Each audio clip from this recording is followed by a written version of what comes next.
15세기 중반 잉글랜드와 프랑스는 100년이 넘게 왕위 다툼 문제로 전쟁을 벌이고 있었습니다. 이것이 그 유명한 100년 전쟁인데요.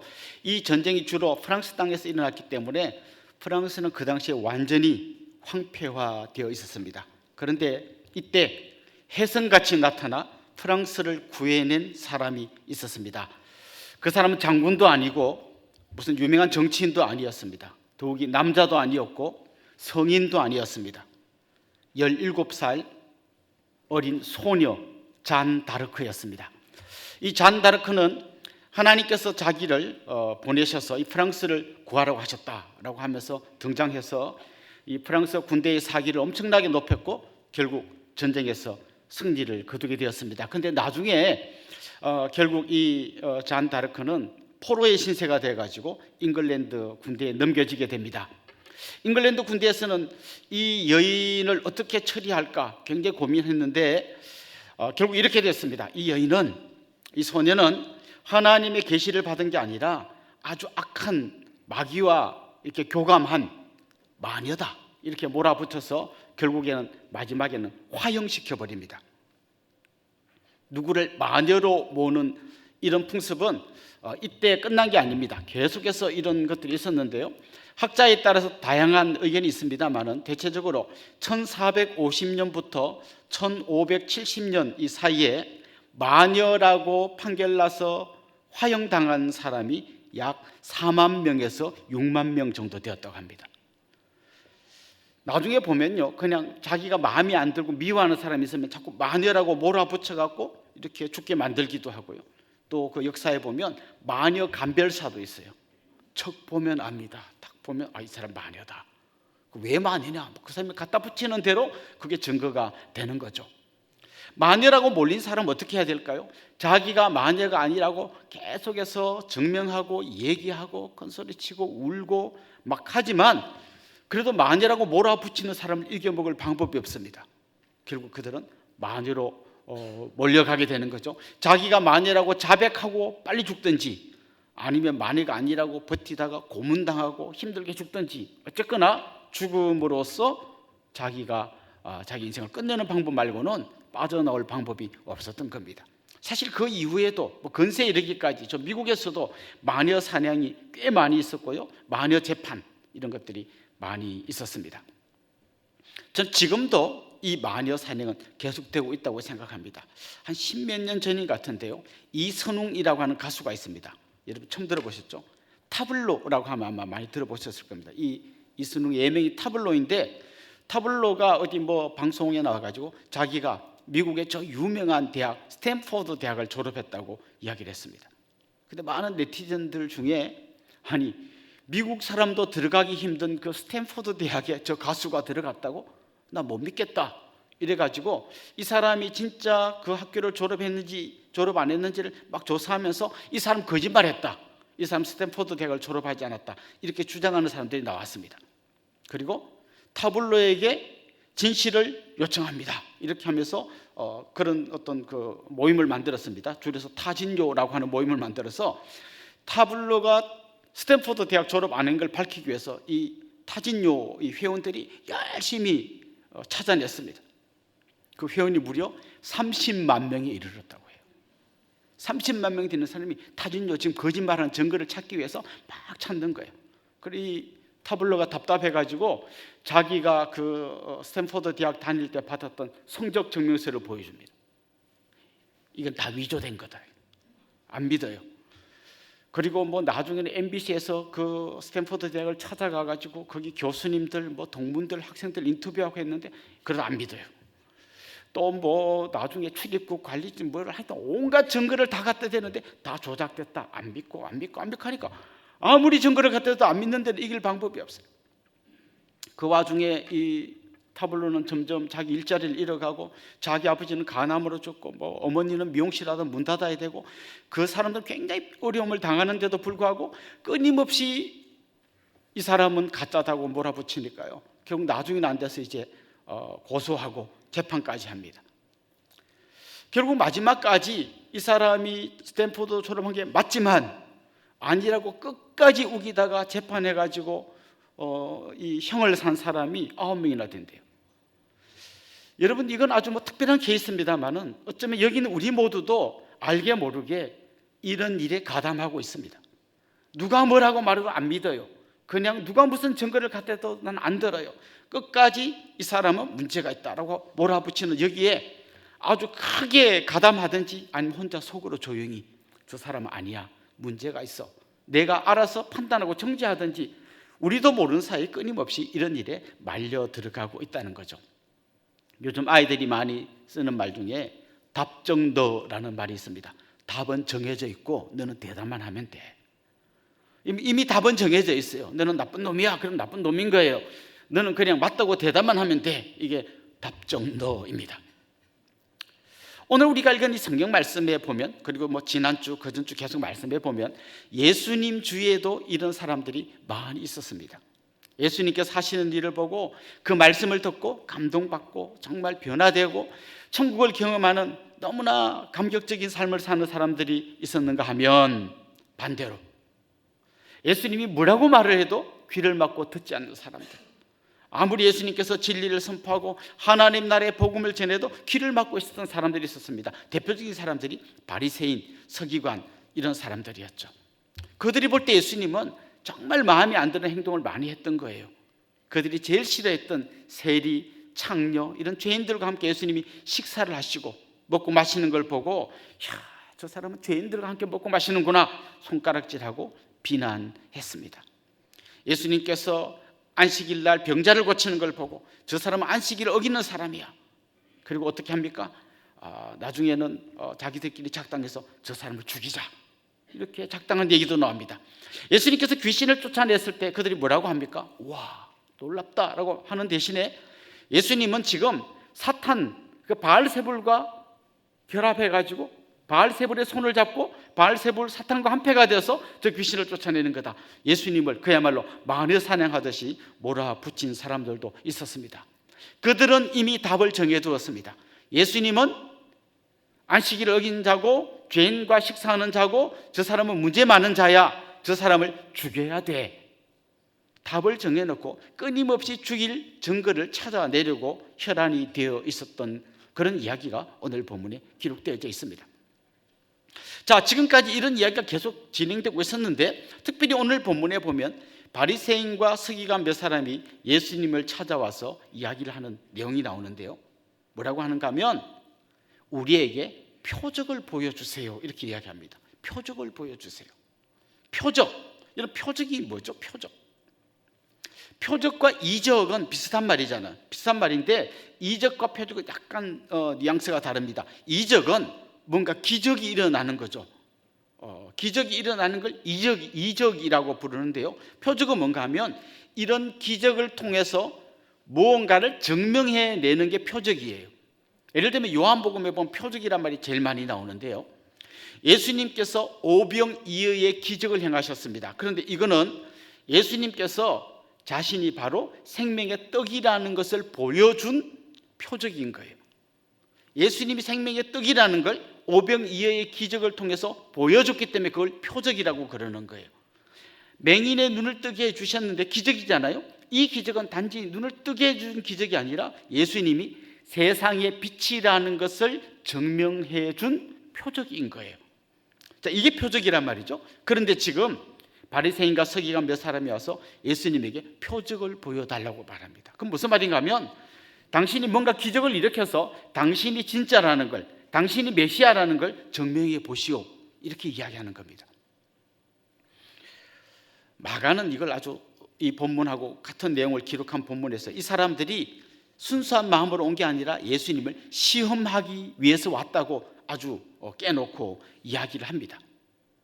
사실 여러분, 지금까지 예수님이 얼마나 많은 표적을 보여주셨습니까?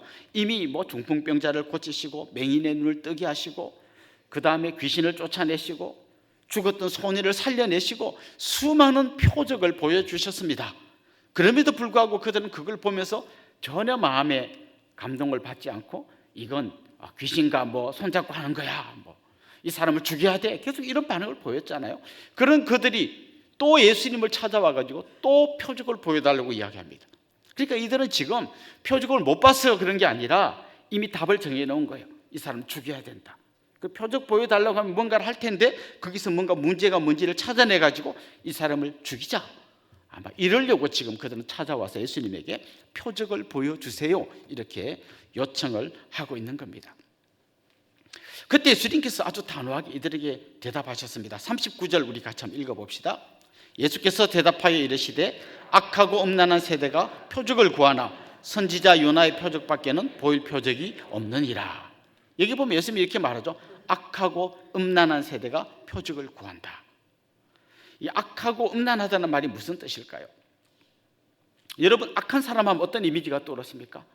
아주 나쁜 짓을 많이 하는 그런 이미지가 떠오르지 않습니까? 그러나 성경이 말하는 악하다는 그냥 겉으로 드러난 그것보다 좀 더 깊이 있는 어떤 문제를 찾아냅니다. 우리 한번 시편 14편 1절을 같이 한번 읽어볼 텐데요. 같이 한번 읽어봅시다. 어리석은 자는 그의 마음에 이르기를 하나님이 없다 하는도다. 그들은 부패하고 그 행실이 가증하니 선을 행하는 자가 없도다. 여기 보세요. 선을 행하는 자가 없는데 왜 그들이 선을 행하지 못하고 행실이 가증한 그런 삶을 살게 됩니까? 거꾸로 그슬로 올라가면 그 마음에 하나님이 없다고 생각하기 때문입니다. 여러분, 여기는 우리 누구라도 하나님이 없다는 것을 믿으면 못할 짓이 없습니다. 이런 사람은 그냥 안 들키면 돼요. 하나님은 없으니까 사람들 눈에만 안 들키면 됩니다. 그래서 CCTV 있나 없나 먼저 살펴보고 없다면, 거기만 안 들킨다면 무슨 짓이든 할 수 있습니다. 그러니까 지금 예수님께서 이 악한 세대라고 말씀하셨는데 그 악한이라는 말을 쓰신 제일 큰 이유는 그들 마음에 하나님이 없기 때문이었습니다. 하나님이 없는 삶. 그러기에 그들은 겉으로 바리새인으로서 율법을 잘 지키고 굉장히 그럴듯하고 착한 사람인 것처럼 보이지만 하나님이 없다고 생각했기에 하나님의 아들인 예수님을 거부하고 죽이려고 생각하고 있는 거예요. 그런 사람을 향하여 예수님은 악한 세대라고 말씀하신 거죠. 그렇다면 음란하다는 말은 뭘까요? 음란한 세대란 말은 무슨 말일까요? 그 방금 하나님이 없다라고 하는 거하고 약간 비슷하지만 사실 굉장히 다른 어떤 표현이 있는데요. 로마서 1장 21절 한번 읽어보겠습니다. 같이 읽어봅시다. 하나님을 알되 하나님을 영화롭게도 아니하며 감사하지도 아니하고 오히려 그 생각이 허망하여지며 미련한 마음이 어두워졌나니. 자, 여기 보면 이렇게 말하죠. 이 사람들은 하나님이 있다 없다? 하나님을 알고 있어요. 그냥 하나님 있다고 생각하는 거예요. 그런데 실제는 어떻습니까? 하나님을 영화롭게도 아니하고 감사하지도 아니하고, 이런 사람을 가리켜 실천적 무신론자라 그럽니다. 말로는 하나님 있다 그래요. 그런데 실제로는 하나님이 없는 것처럼 행동합니다. 저는 이거야말로 바로 음란함, 성경이 말하는 음란함이라고 생각해요. 자기 남편 놔두고 딴 여자랑 놀아나는 거, 자기 부인 놔두고 딴 여자랑 놀아나는 거, 자기 남편 놔두고 딴 남자랑 놀아나는 거, 이게 음란함이잖아요. 하나님 있다 해놓고 실제로는 우상과 세상과 놀아나는 거, 이게 음란함이라는 것이죠. 이걸 제일 잘 보여주는 대표적인 한 사람이 성경에 나오는데 호세아서에 나오는 고멜이라고 하는 여인입니다. 고멜은 호세아의 부인입니다. 선지자의 아내니까 정말 좀 고결한 삶을 살아야 되는데 이 여인은 한마디로 바람둥이였습니다. 자기 남편 호세아 놔두고 계속 밖에 가서 딴 남자 만나고 돌아다닙니다. 그냥 만나고만 오는 게 아니라 딴 남자의 아이를 임신해 가지고 돌아옵니다. 지금 이게 뭐 성경에 기록된 말이니까 이랬구나 하지만 만약 우리가 당사자라면 아마 속이 시커멓게 다 타들어갔을 거예요. 누구한테 말도 못하고 정말 가슴이 찢어졌을 거예요. 그런데 이 호세아가 어떻게 하는가 하면 그 바람난 여인을 끝까지 찾아가서 데리고 오고 또 용서해주고 품어줍니다. 그렇게 하지만 속으로는 막 시커멓게 타들어가는 거죠. 아마 속으로 피눈물을 흘렸을 겁니다. 하나님은 이 호세아의 이 마음을 이야기하시면서 이게 바로 하나님의 마음이라고 이야기하는 거죠. 하나님을 알고 하나님을 섬긴다고 하지만 실제로는 전혀 하나님 없는 사람처럼 살아가는 이들의 모습, 그게 바로 오늘 주님이 말씀하신 악하고 음란한 세대라는 것이죠. 바리새인들은 그야말로 막 하나님만 섬기는 사람처럼 보입니다. 끊임없이 하나님의 율법을 지키고 금식하고 뭐 정말 남들이 볼 때는 와 대단하다라고 할 만큼 살지만 주님이 보실 때는 악하고 음란한 세대들인 것이죠. 왜요? 하나님의 아들인 예수님을 거부하고 있습니다. 그냥 거부하는 정도가 아니라 죽이려고 하고 있기 때문입니다. 하나님은 그들을 향하여 악하고 음란한 세대라고 이야기하십니다. 오늘 본문의 거울 앞에 우리 한번 서봅시다. 만약 우리가 이 말씀의 거울 앞에 서면 어떨 것 같습니까? 여러분 하나님 계심을 믿습니까? 믿습니까? 만약에 믿는다고 하면서 마치 하나님 없는 것처럼 산다면 우리야말로 악하고 음란한 세대를 살아가는 대표적인 사람이 아닐까 생각합니다. 주님은 이 주님을 시험하기 위해서 찾아와서 표적을 보여달라고 하던 이 바리새인 서기관들을 향하여 악하고 음란한 세대라고 말씀하셨습니다. 그 다음에 이렇게 말씀하십니다. 악하고 음란한 세대가 표적을 구하는데 이미 내가 수많은 표적을 보여줬는데도 그래도 불구하고 또 표적을 구하는데 이런 사람들에게 보여줄 표적은 요나의 표적밖에 없다, 이렇게 말씀하셨습니다. 여러분 요나의 표적, 이 요나 스토리를 잘 아시죠? 요나가 하나님의 명령을 어기고 니느웨로 가라고 하는 하나님의 말씀을 어기고 다시스로 가는 배를 탔습니다. 그러다가 엄청난 풍랑을 만났고요, 결국 이 풍랑이 누구 때문인지 찾아내다가 요나가 제비 뽑혀졌습니다. 사람들이 요나를 바다에 던졌습니다. 이때 요나는 이미 죽은 거나 마찬가지입니다. 그 풍랑이는 바다에 던져졌으니까 죽은 겁니다. 그런데 기적적으로 그가 죽지 않고 물고기가 먹어가지고 물고기 뱃속으로 들어갑니다. 그 물고기 뱃속이 사실은 알고 보면 요나의 무덤인 거죠. 이제 여기서 요나의 인생이 끝나야 되는 거죠.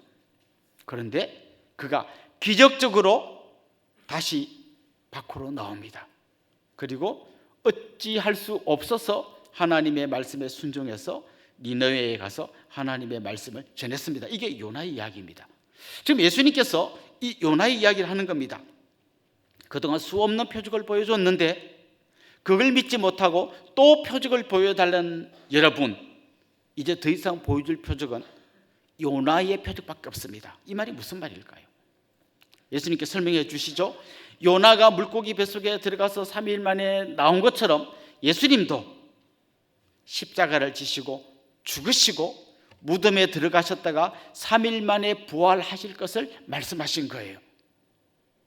자, 이 말 속에는 굉장히 두 가지 중요한 의미가 내포되어져 있는데요. 첫 번째는 이런 겁니다. 그렇게 예수님을 못 믿고 귀신 들린 사람이라고 하고 귀신과 한 패거리라고 하고 죽여야 되겠다고 하고 그러면서도 표적을 보여달라고 하는 이 사람들에게, 정말 대책 없고 가망 없고 정말 싹수 없는 이 사람들에게 아직도 주님은 마지막 표적이 남아있다고 이야기하는 거예요. 그게 바로 십자가와 부활의 이야기라는 거예요. 그들은 정말 음란한 여인 고멜처럼 예수 그리스도를 부인하고 자기들의 고집으로 그냥 예수님을 마치 마녀 사냥하듯이 몰아가는 정말 대책 없는 사람들이지만 아직도 주님은 이들에게 십자가와 부활의 표적을 이야기해 주고 있는 거예요. 마치 바람나서 집 나간 그 고멜을 눈물 흘리면서 속이 시커멓게 타가면서도 기다리던 그 호세아의 마음처럼 아직도 이들에게 기회를 주고 손을 내밀고 있는 것이 바로 주님의 이 말씀이에요. 집 나간 탕자 아버지에게 재산을 요구하지 않았습니까? 나에게 돌아올 재산을 주십시오. 이건 그 당시의 관습으로 보면 어떤 의미인가 하면요, 아버지가 죽어야만 이걸 받을 수 있는 돈이에요. 아버지 유산을 받으려면 아버지가 죽어야 받을 수 있는 거예요. 그런데 살아있는 아버지에게 유산을 달라고 말하는 건 거꾸로 이야기하면 이런 거예요. 아버지, 왜 이리 안 죽습니까? 이렇게 말하는 거예요. 그렇게 말한 정말 이 페류나 같은 이 아들이 나가서 결국 그 돈 가지고 그래도 뭔가 성공해서 아버지 제가 성공해서 돌아왔습니다 이러면 좋았을 텐데 어떻게 됐습니까? 재산 다 말아먹고 거지가 돼서 돌아왔습니다. 그런데 어떻게 합니까? 그 아들을 아버지가 다시 품어줍니다. 제일 좋은 옷을 입히고 가락지를 끼우고 신발을 신기고 잔치를 베풀어 줍니다. 살진 송아지를 잡아줍니다. 이게 아버지의 마음이에요. 집 나간 고멜을 기다리는 호세아의 이 마음이 바로 하나님 아버지의 마음이에요. 예수님을 죽이려고 하고 표적을 달라고 하는 이들에게 다시 십자가와 부활이라고 하는 놀라운 표적을 남겨두신 이게 바로 아버지의 마음이에요. 왜 주님은 지금 요나의 표적을 이야기합니까? 그냥 아유 됐어, 더 이상 보여줄 표적 없어, 가 이렇게 해도 시원찮을 사람들이에요. 그러나 주님은 그런 사람들에게 다시 요나의 표적 이야기를 하십니다. 못 믿고 깐죽거리고 악하고 음란한 그들에게 끝까지 기회를 주시는 게 이게 아버지의 마음이라는 것입니다. 돌아온 아들을 그냥 몽둥이로 쳐서 쫓아내도 시원찮을 이 아들을 품어주는 게 아버지의 마음이고, 이게 바로 요나의 표적을 이야기하신 예수 그리스도의 마음입니다. 예수님의 십자가에는 바로 이런 사랑이 녹아 있습니다. 이 페류나 같은 아들을 끝까지 품어주는 아버지의 그 눈물 나는 사랑이 녹아 있습니다. 이들을 위해서 자기 생명을 내주시는 예수 그리스도의 그 은혜가 이 십자가 안에 녹아 있습니다. 예수 믿는 사람을 잡아 죽이겠다고 씩씩거리면서 달려가던 그 바울을 찾아오신 예수님께서 사울아 사울아 네가 왜 나를 핍박하느냐. 그가 회개한 게 아니에요. 예수님 믿는 사람 잡아 죽이겠다고 씩씩거리는 그를 찾아가셔서 그냥 그를 품어주시고 그를 주님의 사도로 세워주신 이 십자가의 눈물 나는 사랑, 이 사랑이 우리 주님이 남기신 가장 위대한 표적인 거예요. 집 나간 아들을 찾아오시는 것처럼 예수님 모른다고 부인하고 배신하고 도망갔던 베드로를 주님 다시 찾아오셔서 그의 모든 잘못을 용서해 주시고 네가 나를 사랑하느냐 물어보시면서 내 양을 치라 라고 하면서 다시 사명을 주셨던 예수님의 그 마음이 바로 요나의 표적을 이야기하는 주님의 마음인 것입니다. 여러분 어떻게 해서 지금 이 자리에 앉아 계십니까? 아마 여러분 중에는 세상에서 방황하며 그냥 정말 대책 없는 삶을 살다가 기적적으로 주님의 부름을 받아 이곳에 계시는 분이 계실 겁니다. 그런 분을 위해 예수님이 십자가와 부활의 놀라운 표적을 보여주신 것입니다. 이 중에 어떤 분들은 모태신앙이라고 하지만 비참하게 믿는지 안 믿는지 살다가 그럼에도 불구하고 주님이 끝까지 붙들어 주시고 품어주시는 그 사랑 때문에 지금 이 자리에 앉아 계시는 분들이 있을 것입니다. 주님은 지금도 가슴을 찢는 사랑, 십자가에서 자기를 찢어서 우리를 살리고자 하는 그 눈물 나는 사랑으로 우리를 품고 계십니다. 그게 바로 오늘 본문이 이야기한 요나의 표적인 것입니다. 그런데 오늘 본문에 보면요, 이 요나의 표적이란 말 안에는 또 다른 의미가 숨겨져 있습니다. 한편으로는 끝까지 기회를 주시는 아버지의 사랑이 담겨 있기도 하지만 또 다른 한편으로는 그럼에도 불구하고 마지막까지 그것을 거부하는 사람들에게는 마지막 심판이 있을 것을 이야기하시는 경고이기도 합니다. 오늘 본문에 보면 니느웨 사람들 이야기를 합니다.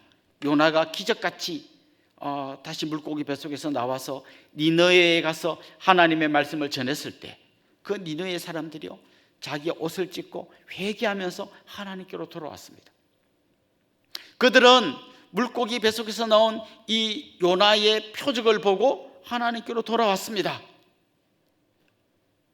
그걸 이야기하는 거예요. 그런데 만일 이런 예수 그리스도의 십자가의 이 표적, 부활의 표적을 보고도 하나님께로 돌아오지 않는다면 그 이방인이었던 니느웨 사람들이 마지막 날에 그들을 정죄해도 할 말이 없을 거라는 거예요. 주님 한 가지 이야기를 더 하시는데요, 이번에는 솔로몬의 그 지혜의 말을 듣고 싶어서 저 멀리 남방에서 찾아온 스바의 여왕 이야기를 합니다. 이 여왕은 당연히 이방인이죠. 그렇지만 그 이방인이 그 지혜의 말씀을 듣고 싶어서 그 멀리까지 찾아와서 그 말을 듣고 감동하는 이야기를 주님 하십니다. 이방인인 니느웨 백성도 스바의 여왕도 그 하나님의 말씀 앞에 귀를 기울이고 돌아왔는데 끝까지 거부하고 버티는 사람, 그 사람들은 이 니느웨 사람들이 이 스바의 여왕이 그들을 정죄할 것이고 판단할 것이라고 이야기합니다. 사실 이 십자가와 부활의 표적은 놀라운 것입니다. 바울은 오늘 본문에 나오는 표적, 지혜라는 말 가지고 이런 말을 우리에게 전해줍니다. 고린도전서 1장 22절부터 24절 같이 한번 읽어볼까요? 유대인은 표적을 구하고 헬라인은 지혜를 찾으나 우리는 십자가에 못 박힌 그리스도를 전하니 유대인에게는 그리끼는 것이요 이방인에게는 미련한 것이로되 오직 부르심을 받은 자들에게는 유대인이나 헬라인이나 그리스도는 하나님의 능력이요 하나님의 지혜니라. 사실 이 십자가와 부활의 이야기는 그 당시에 표적을 구하는 유대인들이 볼 때는 이게 뭐야? 라고 할 정도의 시시한 이야기입니다. 지혜를 중요하게 생각하는 이 헬라인들이 볼 때는 이게 무슨 지혜야? 라고 할 이야기입니다. 그러나 이 십자가와 부활 안에는 우리를 향한 하나님의 애끓는 사랑, 끝까지 품으시고자 하는 눈물 나는 사랑, 가슴을 찢으시며 속이 시커멓게 타가는데도 불구하고 끝까지 우리를 품으시는 그 사랑이 녹아 있는 것입니다. 혹시 여러분 중에서 하나님께 표적을 구하는 분이 있습니까? 하나님이 살아계시다면 이것 좀 해주세요. 저에게 좀 보여주세요. 하나님이 살아계시다는 걸 좀 저한테 증명해 보여주세요. 그럼 제가 믿겠습니다. 오늘 본문은 이렇게 이야기합니다. 하나님이 우리에게 보여주신 최고의 표적은 예수님의 십자가와 부활이라는 거예요. 만일 여러분이 그 십자가와 부활을 우리에게 주신 예수님을 믿고 계시다면 여러분이야말로 기적의 주인공입니다. 이미 우리는 세상 그 무엇과도 비교할 수 없는 놀라운 표적을 경험한 주인공들이라는 것입니다. 자, 주님은 지금 표적을 구하는 그 사람들에게 요나의 표적 이야기를 하십니다. 그러다가 오늘 본문 마지막 부분에 43절부터 45절까지 말씀을 보면요, 지금까지 하던 이야기와 전혀 다른 엉뚱한 이야기를 하시는 것처럼 보입니다. 문맥상 이야기가 여기 왜 나오지? 라고 하는 이야기를 주님이 하십니다. 이런 거죠. 귀신 들린 사람에게서 귀신을 쫓아내고 그 집을 깨끗이 청소를 해두면 귀신이 자기보다 더 악한 귀신 7을 데리고 그 집에 들어간다는 거예요. 갑자기 이야기가 왜 나오죠? 자, 이겁니다. 여러분 잘 보십시오. 귀신 들린 사람에게서 귀신을 쫓아내면 그 집이 빈집이 됩니다. 빈집에는 또 다른 귀신이 들어갈 수 있다는 거예요. 지금 주님이 이야기하시는 게 뭔가 하면 이 집에 주인이 있어야 한다는 거예요. 이 집에 주인 대신 예수 그리스도가 그 집의 주인이 되지 않으면 언제든지 또 귀신이 들어와서 주인 행세를 한다는 겁니다. 자, 이건 지금 그들을 찾아온 바리새인과 서기관들에게 주님이 경고하신 거예요. 바리새인과 서기관들은 정말 그 집을 청소한 사람처럼 너무나 자기를 정결하게 하려고 애를 쓰는 사람들입니다. 율법을 지키고 정말 하나님의 말씀에 하나라도 어기지 않으려고 몸부림치는 사람들이에요. 그런데 주님이 볼 때 문제는 뭔가 하면 정작 청소는 열심히 했는데 자기들 마음에 주인을 모시지 않았어요. 주인 대신 예수 그리스도를 밀어내고 거부했어요. 예수님을 오히려 죽이려고 했어요. 그렇다면 자기들은 모르는 사이에 마귀가 그 집의 주인이 되어서 그들이 마귀의 종로로 사게 된다는 거예요. 지난주 말씀에 그들이 뭐라 그랬습니까? 예수님을 보고 바알세불과 한 패거리라고 말하지 않았습니까? 알고 보면 그들은 지금 마귀의 종노릇을 하고 있는 겁니다. 여러분, 세상의 모든 방식은요, 내가 수련을 하든지 돌을 닦든지 명상을 하든지 해서 내 마음을 깨끗하게 해야 된다고 이야기합니다. 우리 마음을 다 비워야 한다고 이야기합니다. 그래서 성경은 이렇게 이야기합니다. 비우는 걸로 끝나면 순식간에 또 다른 것이 우리를 더럽힐 겁니다. 그 마음속에 예수 그리스도가 주인으로 자리 잡을 때 우리는 비로소 그 주님과 함께 경건하고 복된 삶을 살게 될 것이고 그 주님이 주시는 놀라운 은혜를 경험하게 될 거라는 겁니다. 지난주에도 말씀드렸던 것처럼 영적인 전쟁에서 중립지대는 없습니다. 예수님을 모시지 않으면 그 자리에는 마귀가 들어와서 우리를 다스리게 될 것입니다. 사랑하는 성도 여러분, 오늘 말씀의 거울 앞에 우리가 한번 서봅시다. 겉으로 평가하는 걸로 그 사람이 어떤 사람인지 알 방법이 없습니다. 만약 그렇게 한다면 예수님 당시에 가장 훌륭하고 깨끗한 사람은 바리새인들이었을 겁니다. 오히려 예수님은 그런 눈으로 본다면 뭔가 좀 문제 많은 사람처럼 보였을 것입니다. 그러나 주님은 우리에게 말씀하십니다. 주님 우리의 겉모습을 보지 않으십니다. 먼저 우리에게 요구하시는 게 뭡니까? 우리 안을 들여다보기를 원하십니다. 우리 안에 예수 그리스도가 주인으로 자리 잡고 있는가? 아니면 빈집으로 남겨두고 있다가 나도 모르는 사이에 마귀의 종노릇 하는가 물어보고 계시는 것입니다. 악하고 음란한 세대입니다. 여기서 우리가 예수 그리스도를 주인으로 모시고 이 악한 세대와 싸워가지 않는다면 우리도 모르는 사이에 마귀의 종이 되고 말 것입니다. 여러분에게 스스로 한번 질문을 던져보십시오. 나의 주인은 누구인가? 좀 더 구체적으로 제가 질문을 던질 때마다 여러분이 한번 대답해 보십시오. 여러분의 생명은 누구 것입니까? 여러분의 재물은 누구 것입니까? 여러분의 건강은 누구 것입니까? 여러분의 자녀는 누구 것입니까? 여러분의 남은 생애는 누구의 것입니까? 저는 여러분이 한 가지 대답하기를 원합니다. 예수님만이 나의 주인이시며 이 모든 것은 다 주님의 것입니다. 그때 비로소 여러분은 마귀의 공격을 이겨내는 그리스도의 강한 용사로 든든히 서게 될 줄로 믿습니다. 여러분 모두가 그런 복된 삶을 살 수 있기를 주님의 이름으로 축원합니다.